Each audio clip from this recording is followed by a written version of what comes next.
Ya, saya sering mengatakan bahwa yang lebih penting, dalam era digital hari ini itu adalah apa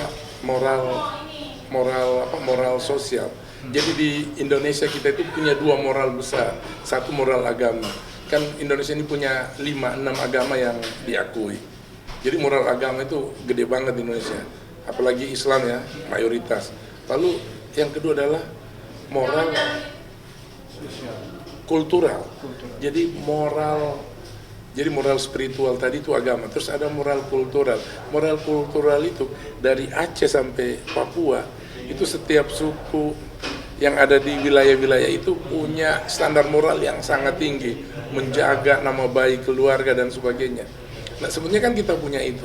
Soalnya adalah apakah moral ini diajarkan dengan cara yang tepat terhadap anak-anak kita? Kemarin saya diskusi dengan teman-teman, kenapa terjadi pelanggaran-pelanggaran yang seperti ini? Ya karena moral itu nggak diajarkan dengan lengkap di sekolah. Keluarga. Di sekolah nggak lengkap. Jadi harusnya moral itu dimulai dari keluarga. Kalau kita belajar normatif di sekolah, maka di keluarga kita belajar tentang moral. Jadi kalau moralnya nggak dimulai dari keluarga, ya hari ini ya kita ngelihat bagaimana kita nggak sanggup menghadapi perubahan yang terjadi. Dulu untuk melihat video porno kita harus berjuang, itu butuh waktu berbulan-bulan kali baru dapat videonya untuk hanya menyaksikan itu. Sekarang dengan gampang, sekali klik enter semuanya terlihat. Terus apa yang memfilter itu? Cuman moral. Lalu moral itu gimana ngukur moral anak-anak kita? Ya dari orang tuanya. Gimana kita bisa ngelarang anak-anak ngerokok kalau ayahnya ngerokok? Nah sekarang gimana kita bisa anak-anak kita larang untuk terhindar dari eksibisionis adegan mesum, adegan dewasa tadi, kalau mereka lihat contoh-contoh dari kakak-kakaknya, dari seniornya, dari pendahulunya, dari artis, dari public figure, ya repot. Jadi makanya saya selalu bilang nih sama teman-teman public figure, teman-teman dekat ya yang saya kenal, mumpung lu ada di atas angin, lu yang harus nunjukin moral itu dengan baik. Kecuali kalau memang lu nggak peduli. Mereka punya tanggung jawab gitu. Harus ada tanggung jawab moral. Begitu lu populer. Coba ya, gue selalu bilang begini. Ketika orang sukses itu ada 5 yang dia miliki yang nggak dimiliki sama orang lain. 1, fans. Yang kedua, duit, privilege. Yang ketiga, apa? Coba, karir. Ini karirnya ini bisa kemana-mana nih. Tadinya bintang film, tiba-tiba bintang iklan, diundang sana sini jadi narasumber segala macam, semua dapat.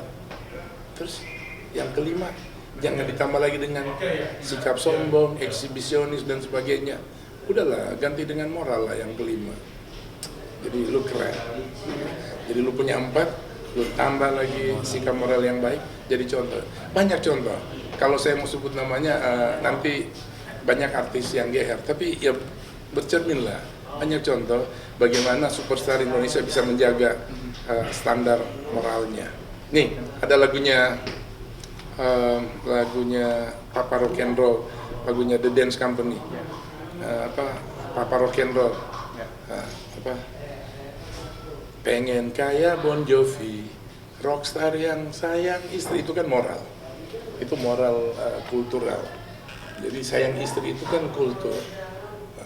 Dan John Bon Jovi membuktikan itu, dan anak-anak The Dance Company menangkap itu, dan 4 orang ini, Aryo Wahab, Nugi, Baim, Pongki, sampai hari ini belum ada masalah dengan keluarganya. Ya mudah-mudahan itu terjaga. Jadi banyak contoh yang kita bisa lihat. Lihatlah The Dance Company. Mereka menjaga moral mereka, setidaknya moral tentang hubungan antar suami istri dengan baik. Oke. Nah Mas, satu lagi mungkin. Kemunduran moralitas ini ada alasan atau penyebabnya juga karena faktor ekonomi, Mas? Karena juga banyak sekali yang terjadi orang-orang yang mungkin awalnya moralitasnya tinggi lalu lalu akhirnya menggadaikan moralitasnya demi mendapatkan uang dari endorse segala macam, dengan dia membuka pakaiannya lalu kan banyak endorse masuk. Mas Budi melihat hal ini nggak sih? Ya, itu yang paling ditakutkan. Bahkan agama kan udah memperingatkan ya. Saya bukan ahli agama, tapi kan ya, saya diberitahu moral agama sejak kecil gitu, bahwa kemiskinan membuat orang jadi kufur. Kecuali kalau ketika miskin kita berserah diri, berdoa dan berikhtiar. Tapi kalau kita enggak pasrah, kita enggak berserah diri, kita enggak berikhtiar, akhirnya apapun kita lakukan, segala macam cara dilakukan, termasuk cara yang enggak halal. Itu kan yang terjadi. Nah, kalau Tuhan aja udah memperingati, ya berarti akan ke sana. Jadi kemiskinan bakal membuat kita jadi kufur, apapun kita bisa lakukan, termasuk melakukan aksi-aksi pornografi, porno aksi yang gak pantas. Tapi begitu lu udah jadi superstar, udah punya nama, udah bisa pamer harta di media sosial, pamer keluarga, pamer segala macam kegiatan, bisa keliling-keliling gak kayak orang lain gitu ya. Pagi makan di mana, siang makan di mana, sore makan di mana gitu. Sementara yang lain banyak nggak makan dalam sehari. Kalau bisa melakukan pamer terhadap gaya hidup, pamer terhadap prestasi itu, ya sekali-sekali atau bahkan penting sekali menurut gua memamerkan moral. Gitu. Nah sayangnya nih buat teman-teman public figure, saya nggak mau nyebut namanya, banyak banget public figure tuh yang berubah. Semakin baik moralnya, tapi mereka malu melakukan itu. Tapi saya mau bilang aja, karena yang dekat ya, kalau saya nyebut orang lain terlalu jauh nanti nggak bagus. Misalnya kalau teman-teman dengar kakak Sleng, bagaimana kacaunya hidup dia dan teman-teman ketika mereka melakukan penyalahgunaan narkoba gitu, itu parah banget, itu bukan contoh yang baik. Lalu mereka bertobat 2002 dan ada adegan yang menarik hari ini. Apakah ini standar moral yang baik? Walau alam, tapi buat gua itu sesuatu yang menyejukkan. Coba bayangin menjelang konser di backstage, di belakang panggung, itu kan biasanya artis kalau show-nya jam 9 malam, biasanya dia datang jam 7. Tapi kalau show-nya jam 7, dia jam 5 udah di backstage, pasti ngelewatin waktu maghrib, ya kan? Nah, begitu waktu maghrib, itu lewat semua tuh, jam 7 naik pentas, show. Ada yang bilang, gua kasar, gua jama, sholat gua, jadi aman lah, nggak ada masalah. Gua nggak sholat maghrib, ntar isya gua barengin. Tapi kakak Sleng sudah melakukan hal yang menurut gua istimewa banget. Jadi dia bisa sholat di backstage. Itu di depan ada hingar-bingar opening band sebelum Sleng, tapi dia di backstage dia sholat.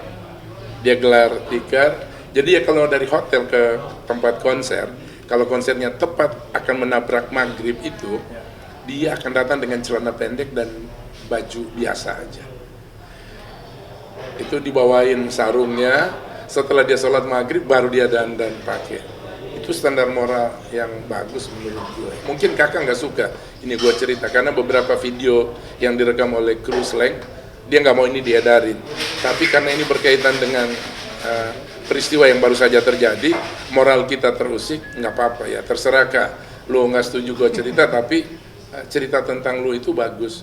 Kalau anak-anak Sleng nggak suka memamerkan tadi yang gue bilang, memamerkan moral yang baik itu, ya nggak apa-apa, itu kan pilihan. Tapi menurut gue, public figure yang namanya besar banget, pamerin lah tanggung jawab moral lu ke semua orang. Jadi mari kita imbangi, ketika yang lain memamerkan harta, yang lain memamerkan porno aksi, kita memamerkan moral. Banyak yang bagus-bagus banget yang bisa dipamerin gitu loh. Jadi jangan cuman harta. Nah, dulu TikTok tuh isinya adalah orang nari-nari. Gue bilang sama banyak orang, setahun yang lalu gue ngomong sama Atta Halilintar. Kalau Atta bilang begini, bakal terjadi satu waktu orang jualan musik di TikTok. Terus gue bilang jangan hanya musik, tapi di TikTok itu harus ada ceramah, itu harus ada pandangan agama, harus ada pendapat-pendapat yang positif, yang menyejukkan hati, ada di TikTok. Oh jangan, itu kan tempat orang nari-nari. Terus lu mau biarin yang nari-nari seumur hidup ada di TikTok? Ya kita imbangi dengan kegiatan-kegiatan moral yang baik. Dan hari ini coba buka TikTok, pas skip ceramah politik, Bisa joget-joget ceramah. Tiba-tiba ya ceramah kan, tiba-tiba ada yang lagi sedang ngata-ngatain ya kan neraka dan sebagainya. Keren banget. Jadi TikTok tuh berwarna banget. Nah, menurut gue tadi kalau pertanyaannya adalah sejauh apa tanggung jawab moral para seniman. Nah, dulu gue sama sahabat gue Gugun Gondrong, gue bilang tanggung jawab yang paling berat dari seorang seniman itu adalah tanggung jawab moral. Jadi berkesenian itu adalah tanggung jawab moral. Jadi dalam filsafat seni itu gue selalu bilang kesenian itu adalah keindahan yang terkandung di dalam kebudayaan dan berjiwakan kecantikan. Budaya ini ada moral. Ini ada moral sosial, moral kultural, dan ada moral agama di dalamnya. Jadi lengkap banget. Jadi ya lu berkesenian, ya jangan cuman, ya gue senang misalnya ada Ustadz Dery Sulaiman ya. Dulu dia vokalis band rock gitu, band metal, Bad Riot. Sekarang dia nongol di TikTok untuk ngelurusin hal-hal yang negatif. Itu keren banget. Ketika ada kasus Coldplay dia bicara. Gua akan nonton Coldplay bukan karena gua ngefans sama Coldplay, tapi gua pengen orang lihat bahwa gua ingin berceramah, menyebarkan kesejukan ceramah itu di lokasi Coldplay itu.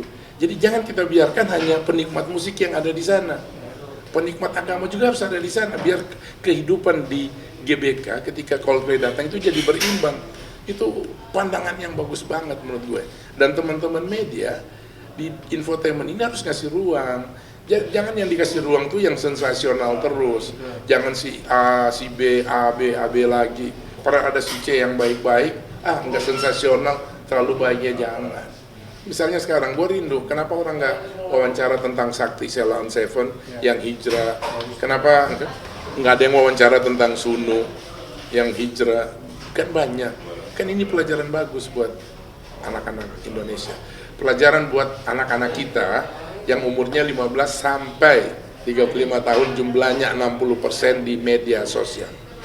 Besar banget.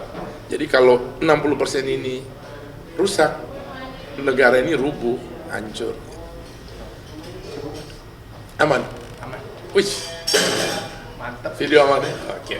Soal artis-artis lain yang berprestasi pengen banget mas kita mas. Nggak dikasih sama produser. Mungkin gak bisa rating. Cuman tadi kan gua nggak enak bilang gara-gara rating. Backline. Backline. Oh iya nanti dulu. Sini aja. Matiin aja dulu ya.